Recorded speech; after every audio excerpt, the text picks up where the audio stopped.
Hello guys, welcome to oddsmarket.com. Stuart from Tips to HQ is joining me this week as he does every single week to break down the value bets for each league. We're looking at the Premier League now, heading into week 4.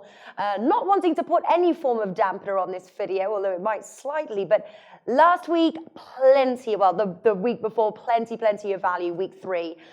This week, I think it's a lot closer, these matches. Obviously, we've got a fantastic Manchester derby taking place. That can be sort of risky betting on it. Are any of your bets involving that derby, Stuart?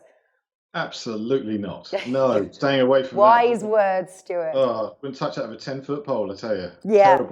Terrible match for betting and great to watch, though. Fun to definitely. And I've got a sneaky feeling there's going to be goals, but I'll have a think before. Obviously, we've got a couple of days before the match starts before I put my money on it. But how many bets have you got for the Premier League week 4?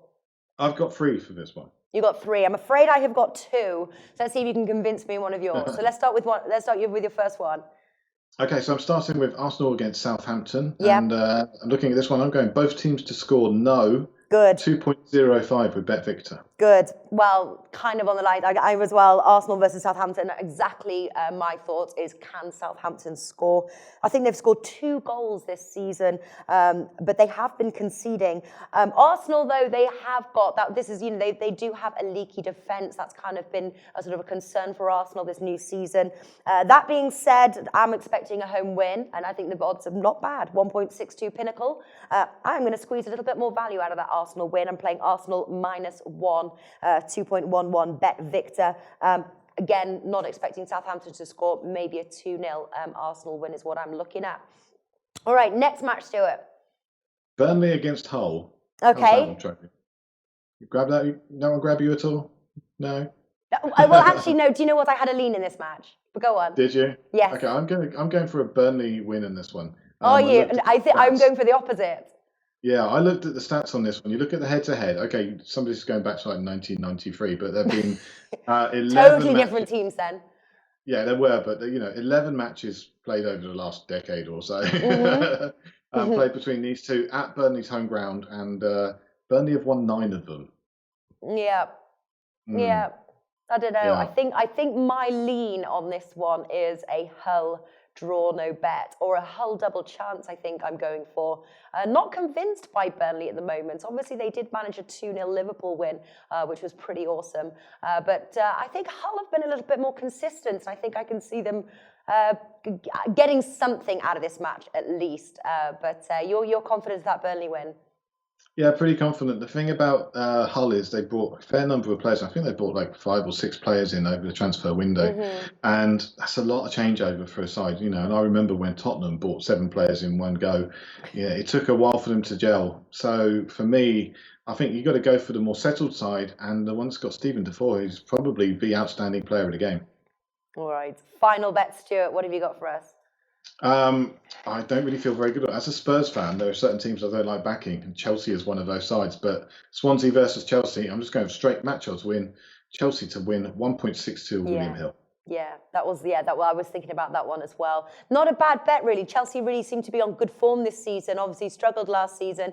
They seem to be back up to their winning ways and could potentially, make a stab at the title. Do you think we could see Chelsea winning, or at least ending up in a sort of a top 4 position? I don't know. So I'm not 100% convinced by Antonio Conte. Not the fact that he's not a good manager. He's a very good manager. But Chelsea have been down this road of having people who are micromanagers in the past with Andre Villas-Boas. And Chelsea players did not like it. And those players are still there. So, unless Conte is doing something to really bowl those guys over, I think later on in the season we'll have some problems. But right now it's working for them. So I'm sure they'll stick with it. All right, my final bet actually comes from the match Bournemouth versus West Brom. Quite surprised to see Bournemouth as the favourites, 2.13 Pinnacle, and quite a difference between Bournemouth's price and West Brom, who are priced 4.1 Bet Victor.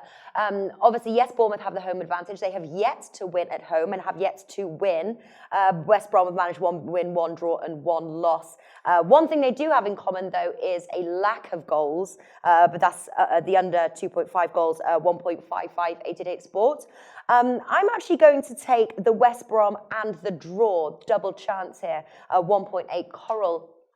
Problem with Bournemouth, the difference between the two as well, is that Bournemouth have been conceding 5 goals since the beginning of the season, and I think that West Brom could nip in a goal against Bournemouth's leaky defence and actually clinch the win, if not the draw.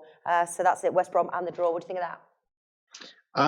Couple of issues. I think that Jack Wilshere, he's now gone to Bournemouth. I think he could actually do very well there. And in games like this, he's got the ability to craft open some spaces. So Bournemouth could do pretty well. And on the other side, West Brom, they've got the Dolphin, Nasser Chadli, and he's worthy of a goal. He's a good player. Mm-hmm. Would you maybe bet both teams to score or something like that in that match? I think I'll probably be looking in that kind of area. Yeah. Both teams to score over 2.5 goals, something like that. Ooh, over 2.5 goals. That's pushing it, but yeah.